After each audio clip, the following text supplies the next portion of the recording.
video, we're gonna discuss about first phylum, which is phylum Porifera. So first of all, we're gonna discuss that phylum Porifera basically belong to a group which is Parazoa.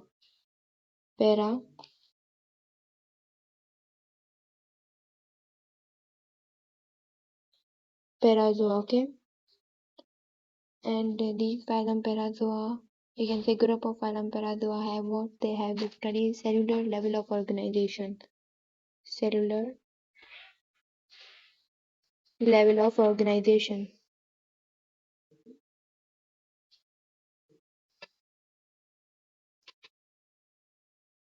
Cellular level of organization. After that, we're going to talk about these phylum Porifera. So phylum Porifera are basically sponge type, and their sponge is basically sessile. Okay, sponge is sessile.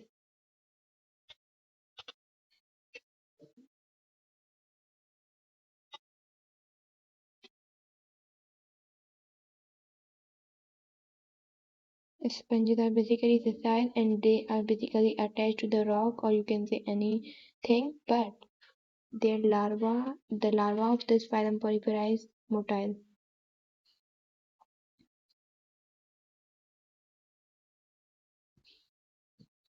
Okay, sponges are sessile, but their larva is motile.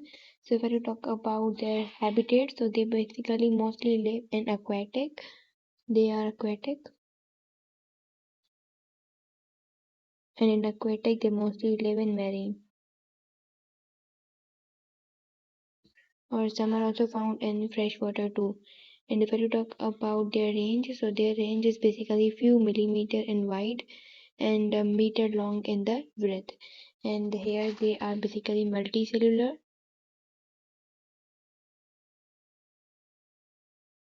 and they do not have the tissue or organ level of organization. They have only the cellular level of organization, only cells are present.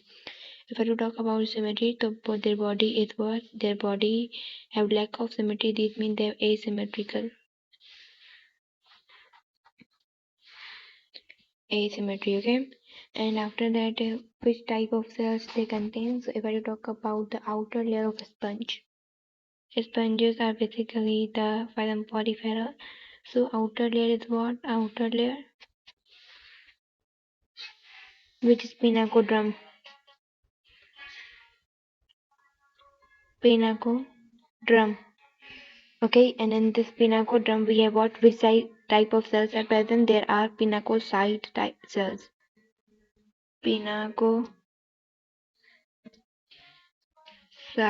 cell are present. Okay, and if I talk about the inner layer of the sponge, so inner layer of the sponge basically contain chondrodrum, which have basically they have chondrodrum.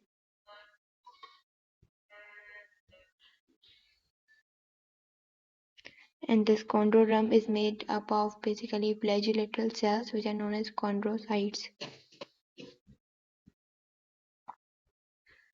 Flagellated cells, chondrocytes. Okay, so these are basically outer and inner layers. If I talk about this middle region, so the middle region is known as mesenchyma. Okay, and their body is basically perforated. Okay, body इसकी body में क्या होते हैं? Holes होते हैं. As pori means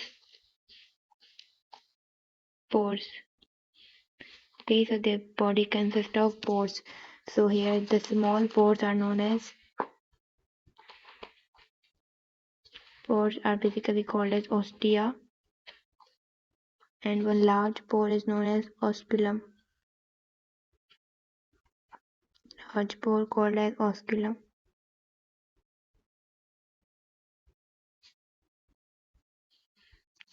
Okay, and here we have what? There is basically the single cavity inside there. When we go into the ostia, there is single cavity which is known as spongiocele. Cavity is known as spongiocele.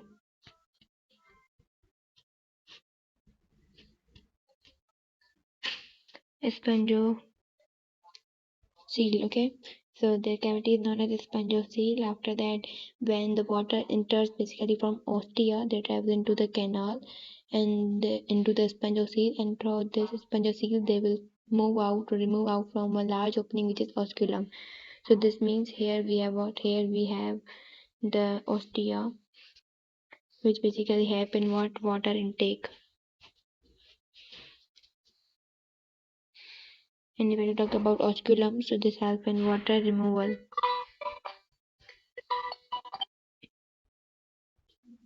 Water removal, okay. So yeah, now if we talk about this osculums, they have basically the asexual reproduction which take place by the budding. Asexual reproduction take place by budding, or you can see gamules. This means bud develop into the new sponges, okay. And if I talk about the sexual reproduction, so the sexual reproduction basically take place by the egg and sperm.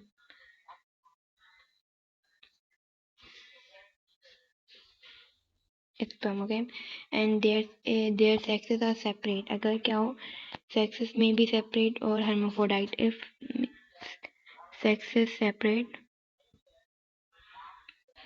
means in one female we have one and other we have other, means two males are required. And if I talk about this hermaphrodite, so in which we have our sexes are separate in one body. Okay, sexes are present in one body.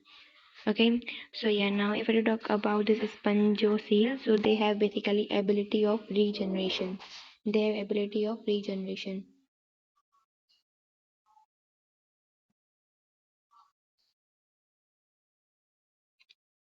Means if any part of, we can say, spongiocele is cut or anything, so that can be occur, वो दोबारा आ सकता है in 3 or 4 days, or any small fragment.